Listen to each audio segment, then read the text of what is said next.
Okay guys, so today we are learning about surface area. So I'm going to break this up into two videos since we're talking kind of about two different types of shapes. So the first shape we're going to talk about is a rectangular prism. And a rectangular prism looks like all of these examples up here, but a real life one would look something like this. So it's pretty much your standard box. Now, a rectangular prism is also a cube where all of the sides are equal, and you guys know what a cube is like. I'm going to put out these are called nets. I'm going to leave them out, so in case you guys want to kind of use them when you're working through these problems to kind of see in 3D what they would look like, they'll be over on the countertop by the pencil sharpener.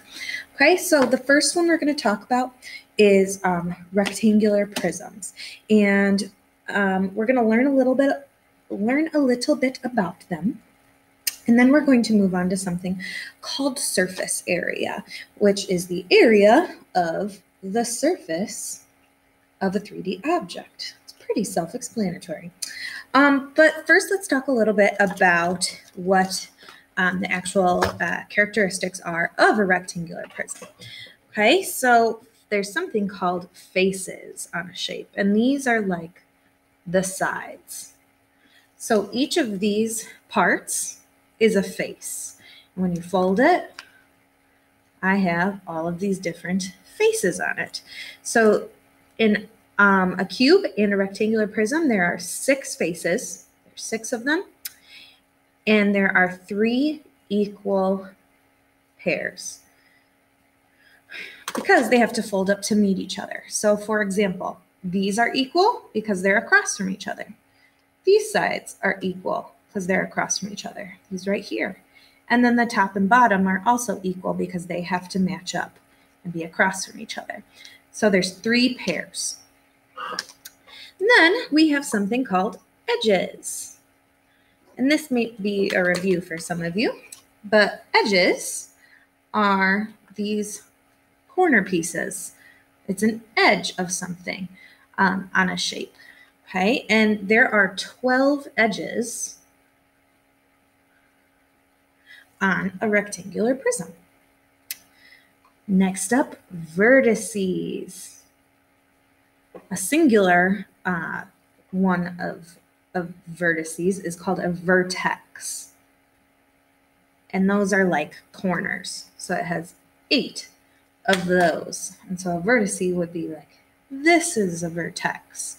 This is a vertex. This is a vertex. Just those corner pieces.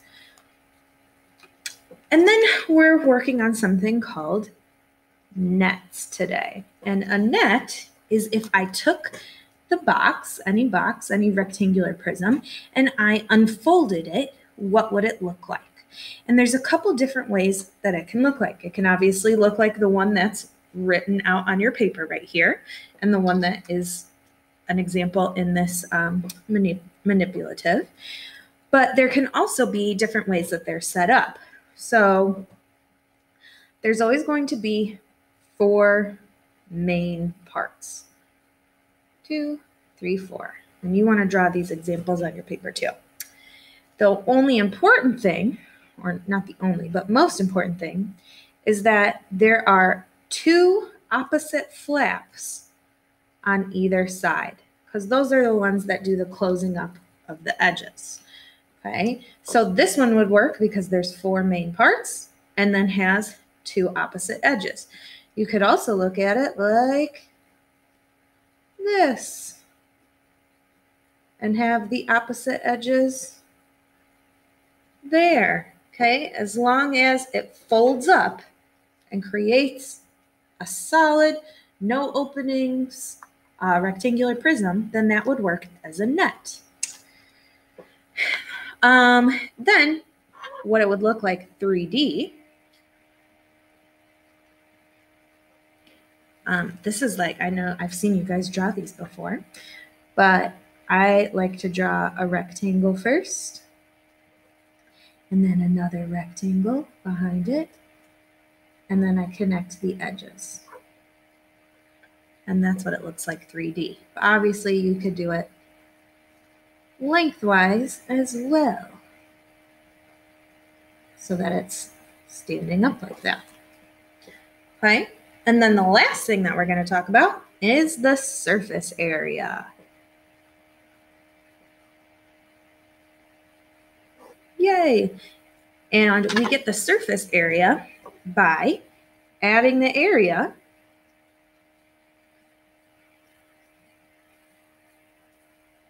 of all of the faces.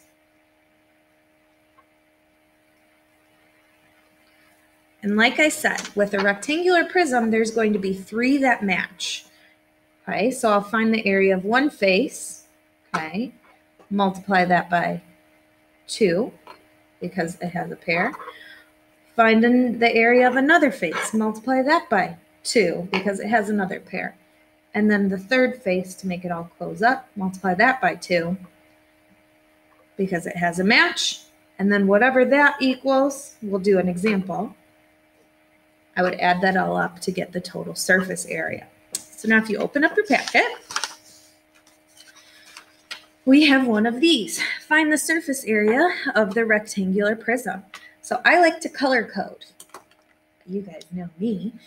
Okay, so obviously the opposite, like we said earlier, the opposite ones are equal. So since this is opposite this side, that means they're the same. So I'm going to color that green.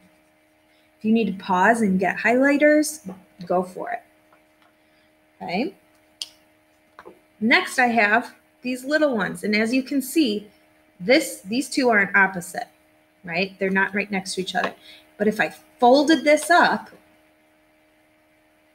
if I fold them up, then they're across from each other.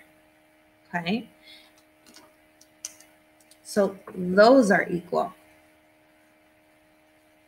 So that's another color. And then obviously these last ones, these are equal. Because when I fold them up, those are my top and bottom right there. Sorry, I know it's hard to see. We'll go over this more in class.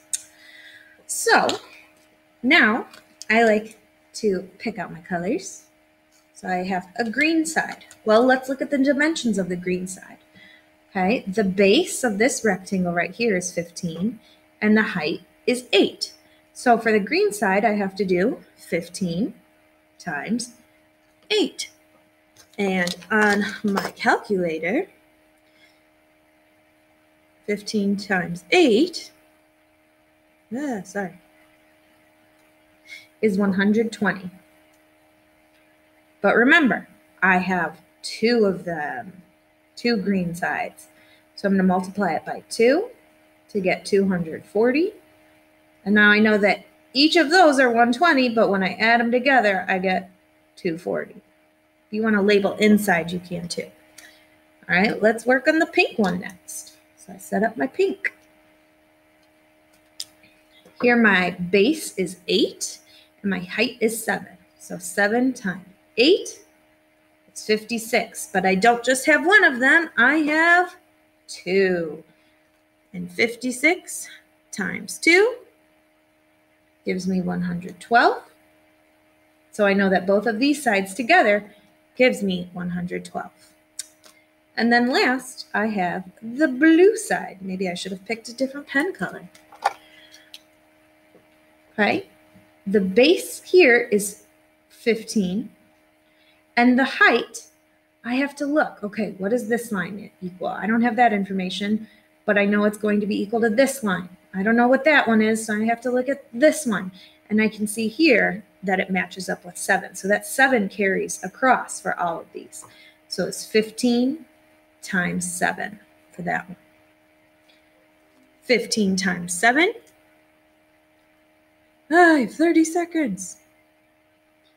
Is 105, but I have 2 of them. So it's 210. So I add them all together. 210 plus 112 plus 240 equals 562 units squared. And that's how I find surface area. don't forget, you have a second video.